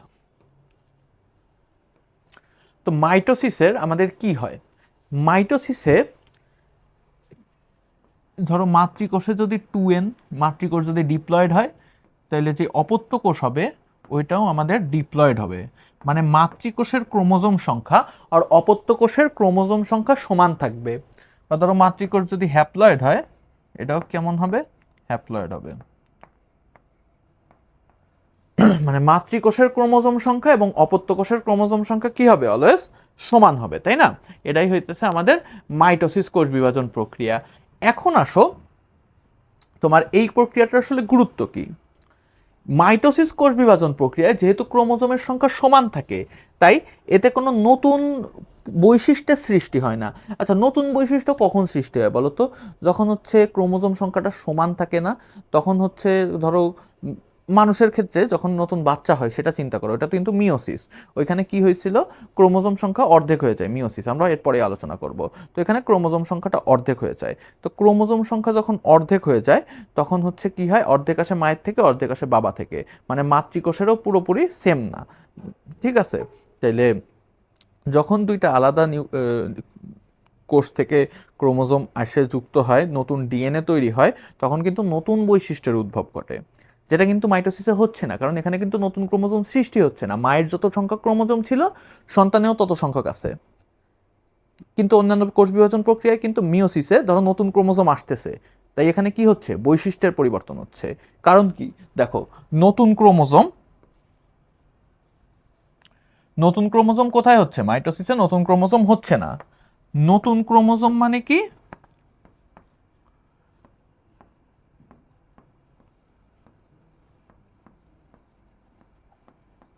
নতুন ক্রোমোজোম মানে নতুন বৈশিষ্ট্য।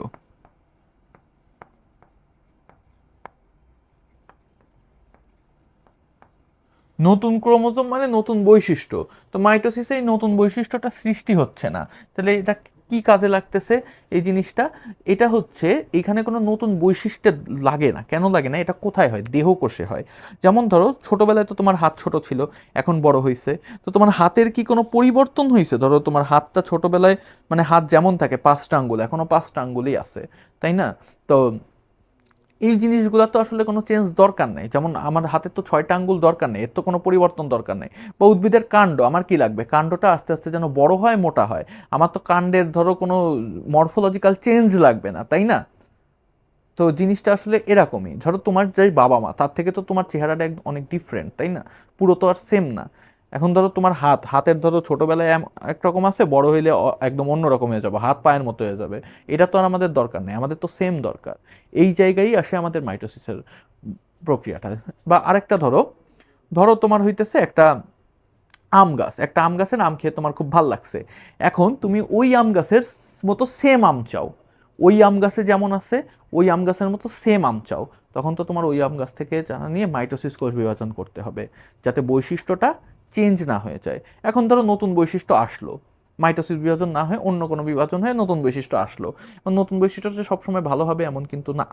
নতুন বৈশিষ্ট্য আসার কারণে ধরো তুমি একটা মিষ্টি আম নিলে, মিষ্টি আম গাছ থেকে পরবর্তী কোষ বিভাজন করাইলা, দেখলা যে আমটা আর মিষ্টি লাগতেছে না, তাহলে এখানে তো আমাদের আসলে মাইটোসিসটা দরকারি এইসব জায়গায়।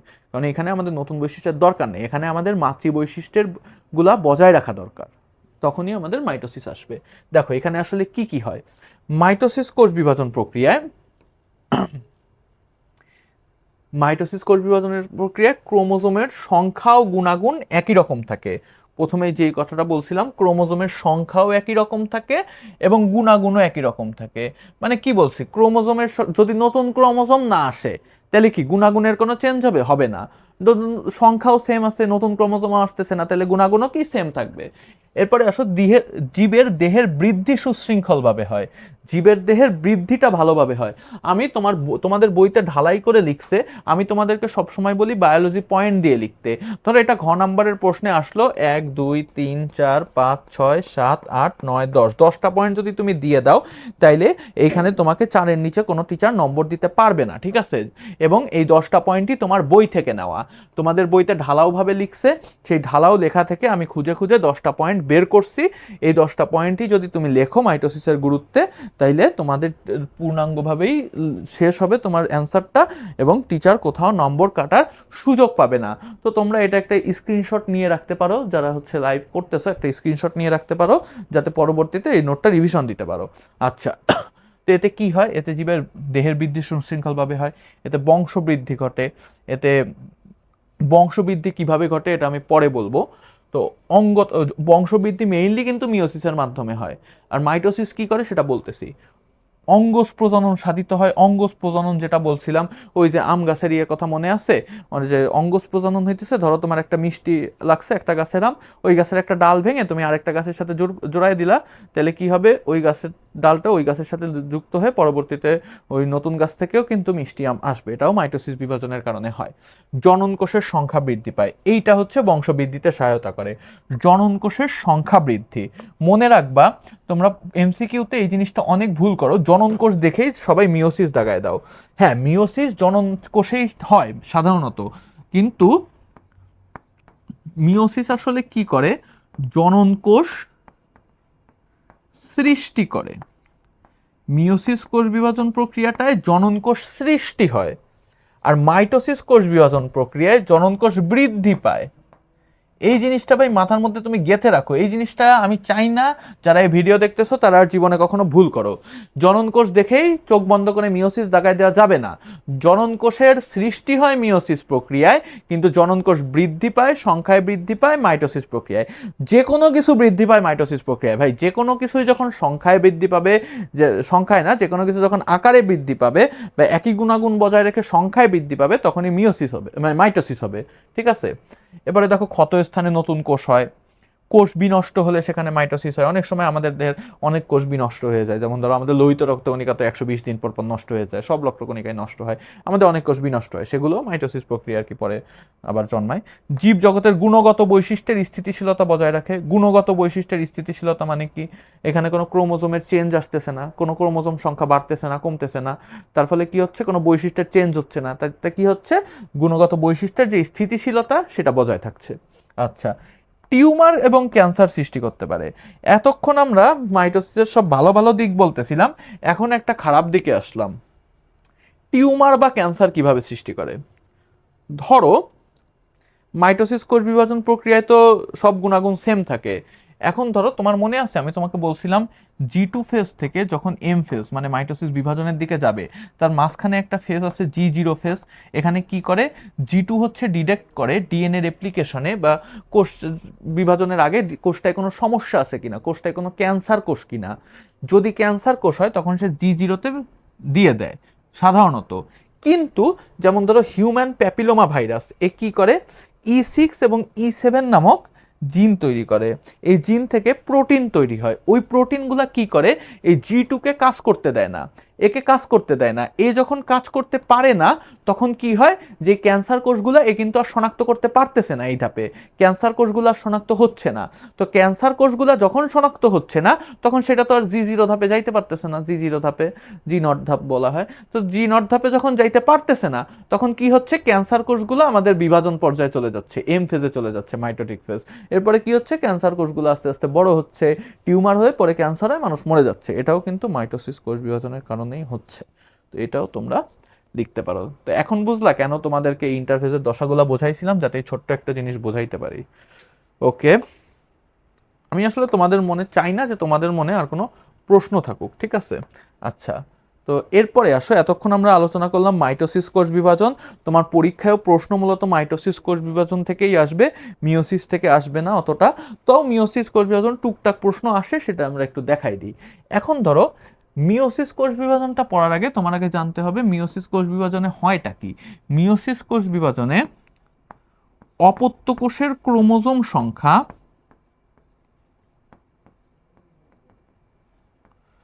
অপত্য কোষের ক্রোমোজোম সংখ্যা কেমন থাকে, ইজ ইকুয়াল টু মাতৃকোষের অর্ধেক। অপত্য কোষের ক্রোমোজোম সংখ্যা মাতৃকোষের অর্ধেক হবে, ঠিক আছে? অপত্য কোষের ক্রোমোজোম সংখ্যা মাতৃকোষের অর্ধেক হবে এই মিওসিস কোষ বিভাজন প্রক্রিয়ায়। মানে ধরো মাতৃকোষে ক্রোমোজোম আসে 46টা, এখান থেকে বিভাজিত হবে, বিভাজিত হয়ে কি হবে, 23 ধরো ডিপ্লয়েড আছে 2n, সেখান থেকে বিভাজিত হয়ে কি হবে, nn।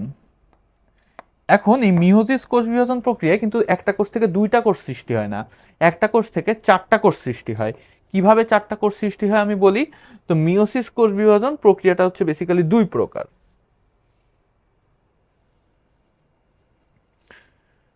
এই মিওসিস কোষ বিভাজন প্রক্রিয়াটা হচ্ছে দুই প্রকার। কি কি? একটা হচ্ছে মিওসিস 1, আর একটা হচ্ছে মিওসিস 2। মিওসিস 1 আর মিওসিস 2। মিওসিস 1-এ কি হচ্ছে, মিওসিস 2-তে কি হচ্ছে, এখন আমরা বলবো। দেখো মিওসিস 1 আর মিওসিস 2। মিওসিস 1-এ কি হচ্ছে, ক্রোমোজোম সংখ্যা অর্ধেক হচ্ছে, ক্রোমোজোম সংখ্যা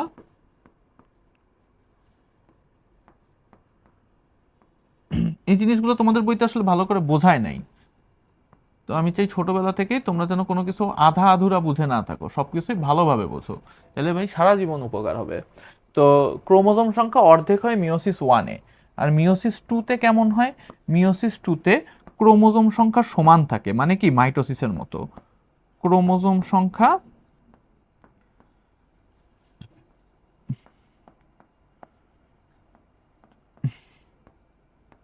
সমান থাকে। মনে রাখবা মাইটোসিসের মতো, ঠিক আছে।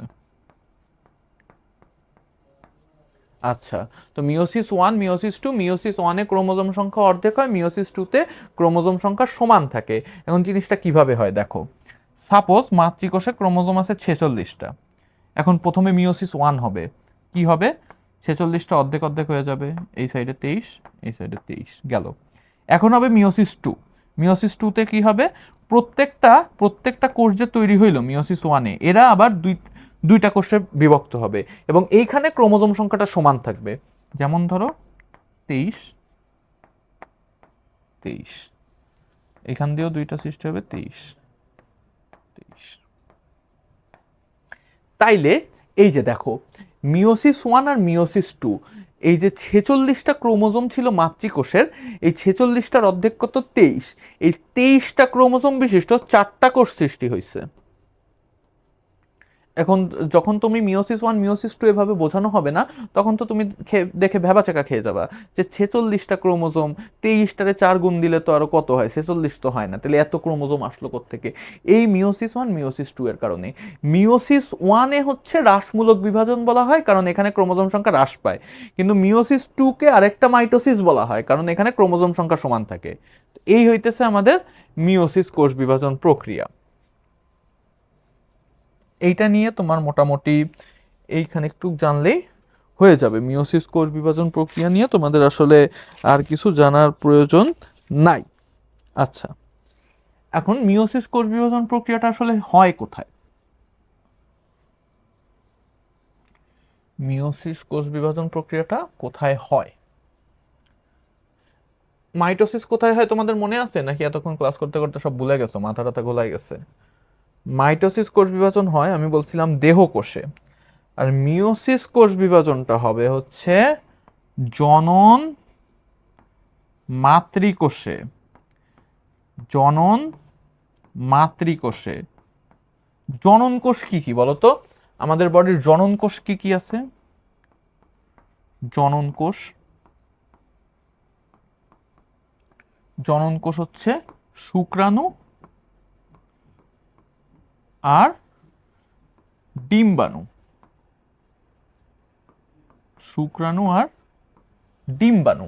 তো এই যে শুক্রাণু আর ডিম্বাণুর যে সৃষ্টি, শুক্রাণু আর ডিম্বাণুর সৃষ্টি বা এই যে জনন কোষের সৃষ্টি, জনন কোষের সৃষ্টি হয় হচ্ছে মিওসিস কোষ বিভাজন প্রক্রিয়ায়। মিওসিস কোষ বিভাজন প্রক্রিয়ায়। আর জনন কোষের বৃদ্ধি হয়, জনন কোষের সংখ্যা বৃদ্ধি, এইটা হয় হচ্ছে মাইটোসিস কোষ বিভাজন প্রক্রিয়ায়। ঠিক আছে, আচ্ছা, তাহলে এই হইতেছে আমাদের মিওসিস। এখন আসো, মিওসিসের গুরুত্বটা আসলে কি? মিওসিসে কি হয় দেখো, ক্রোমোজোম সংখ্যা সমান থাকে না। মাইটোসিসে আমি কি বলছিলাম, ক্রোমোজোম সংখ্যা সমান থাকে, নতুন বৈশিষ্ট্যের সৃষ্টি হয় না। ক্রোমোজোম সমান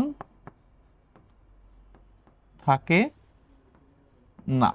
এখন ক্রোমোজোম সংখ্যা যখন সমান থাকে না, তখন আসলে কি হবে? ক্রোমোজোম সংখ্যা সমান না থাকলে নতুন বৈশিষ্ট্য আসবে।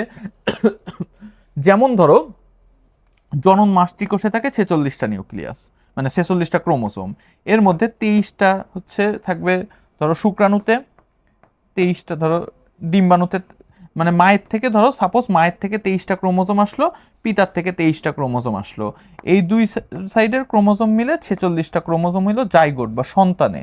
সন্তানে 46টা ক্রোমোজোম হলো। এখন 46টা ক্রোমোজোম কিন্তু শুধু মায়ের থেকে আসে নাই। যদি মাইটোসিস বিভাজন হইতো, তাহলে কি হইতো, 46টার ক্রোমোজোম থেকে 46টাই থাকতো এবং মায়ের দেহ থেকেই থাকতো। কিন্তু মিওসিসে কি হচ্ছে, 46টা 23টা আসছে বাবার থেকে, 23টা আসছে মাপ থেকে, মানে দুইটা আলাদা সত্তা থেকে আসছে। তাহলে যখনই দুইটা আলাদা মানুষ হবে, দুইটা আলাদা প্রাণী হবে, দুইটা আলাদা সত্তা হবে, তখনই কি হবে, তখনই নতুন বৈশিষ্ট্য হবে। মনে রাখবা, নতুন ক্রোমোজোম মানে নতুন বৈশিষ্ট্য, ইজি হিসাব, আর কিচ্ছু না। নতুন ক্রোমোজোম, ক্রোমোজোম সংখ্যা সমান থাকে না, তার জন্য কি হয়, নতুন ক্রোমোজোম আসে। নতুন ক্রোমোজোম মানে কি, নতুন বৈশিষ্ট্য। নতুন ক্রোমোজোম কোনটা, ধরো মায়ের সাথে কি বাবার ক্রোমোজোম আসছিল, এটা একটা নতুন ক্রোমোজোম। নতুন বৈশিষ্ট্য হয়, ভালো কথা, নতুন বৈশিষ্ট্য হইলো, নতুন বৈশিষ্ট্য হইলে কি হবে, বৈচিত্র্য সৃষ্টি হবে, বৈচিত্র্য সৃষ্টি হবে। আর বৈচিত্র্য যখনই সৃষ্টি হবে তখনই কি হবে, অভিযোজন ক্ষমতা বাড়বে। এরপরে আসো, সুন্দর একটা জিনিস এখন আমি তোমাদেরকে বোঝাচ্ছি, দেখো, অভিযোজন ক্ষমতা বাড়বে। ধরো আজকে থেকে 100 বছর পূর্বের মানুষ বা 200 বছর পূর্বের মানুষ, তাদেরকে যদি ধরো, আমাদের তো মাঝখানে করোনা মহামারী আসছিল, দুঃখজনকভাবে আসলে অনেক মানুষ মারা গেছে, কিন্তু অনেক মানুষ কিন্তু মারা যায় নাই, অনেক মানুষ মারা যায় নাই, ধরো তুমিও মারা যাও নাই, আমিও মারা যাই নাই, কিংবা আমাদের পরিচিত অনেকেই মারা যায় নাই আল্লাহর রহমতে। তো এটা কেন হয়েছে, কারণ আমাদের রোগ প্রতিরোধ ক্ষমতা আছে। এখন এই রোগ প্রতিরোধ ক্ষমতাটা কিভাবে তৈরি হয়েছে, অভিযোজনের কারণে তৈরি হয়েছে। আমাদের যুগ যুগ যুগ যুগ ধরে আমাদের বডিতে যে ক্রোমোজোমের যে পরিবর্তন আসতেছে, নতুন নতুন বৈশিষ্ট্য আসতেছে, তার জন্য কি হচ্ছে, বৈচিত্র্য সৃষ্টি হচ্ছে। আর এই যে যত বৈচিত্র্য সৃষ্টি হবে, পরিবেশের টিকে থাকার ক্ষমতা তত বাড়বে। কোনো একটা জীবের পরিবেশে টিকে থাকার ক্ষমতাকে বলে অভিযোজন ক্ষমতা। জীবের পরিবেশে টিকে থাকার ক্ষমতাকে বলে অভিযোজন ক্ষমতা। ধরো তুমি 200 বছর আগের একটা মানুষকে যদি ওই করোনা মহামারীর আমলে আনতে, তাহলে ম্যাক্সিমাম চান্স ছিল যে সে ওটা টিকতে পারতো না, বেঁচে থাকতে পারতো না। কেন পারতো না, কারণ তার সেই অভিযোজন ক্ষমতাটা তখনও জন্মায় নাই ওই টাইমে। তো ওই টাইমের যে মানুষ, তাদের রোগ প্রতিরোধ ক্ষমতা হয়তো এখনকার সাথে উপযুক্ত না, কারণ দিন দিন আরও পলিউশন বাড়তেছে, অনেক চেঞ্জেস হচ্ছে, আর মানুষের রোগ প্রতিরোধ ক্ষমতাটা বৃদ্ধি পাচ্ছে। কেন পাচ্ছে, নতুন বৈশিষ্ট্য আসতেছে, নতুন বৈচিত্র্য আসতেছে, অভিযোজন ক্ষমতা বাড়তেছে, এই জন্য টিকে থাকতেছে। যদি মিওসিস না থাকতো, সাপোজ শুধু মাইটোসিস থাকতো, নতুন বৈশিষ্ট্য যদি না আসে, বৈচিত্র্য যদি না আসে, তাইলে কি হবে জানো, বৈচিত্র্য না আসলে টিকে থাকার ক্ষমতা কমে যাবে। মনে আছে মাইটোসিসের সময় তোমাকে উদাহরণ দিছিলাম, ওই যে পাকা আম, অনেক মজার পাকা আম, সেখান থেকে নিয়ে আরেক গাছে লাগাইলা, মাইটোসিস বিভাজন প্রক্রিয়া বাড়লো, পাকা আম হইলো, কিন্তু নতুন বৈশিষ্ট্য তো আসলো না। নতুন বৈশিষ্ট্য যখন আসলো না, তখন কি হবে, যখন ধরো কোনো কারণে অনেক ঝড় বৃষ্টি হইলো, কোনো কারণে বন্যা আসলো, তাহলে কি তোমার গাছ কিন্তু মরে যাবে। গাছ কেন মরে যাবে, কারণ সে টিকে থাকতে পারবে না, টিকে থাকার ক্ষমতা তার মধ্যে নাই। কেন জন্মায় নেই, কারণ তার মধ্যে কোনো বৈচিত্র্য আসে নাই, নতুন বৈশিষ্ট্য আসে নাই। যখন বৈচিত্র্য আসে তখনই মানুষ টিকে থাকতে পারে, প্রাণী টিকে থাকতে পারে, জীব টিকে থাকতে পারে। এই জন্যই এই বৈচিত্র্য এতটা গুরুত্বপূর্ণ।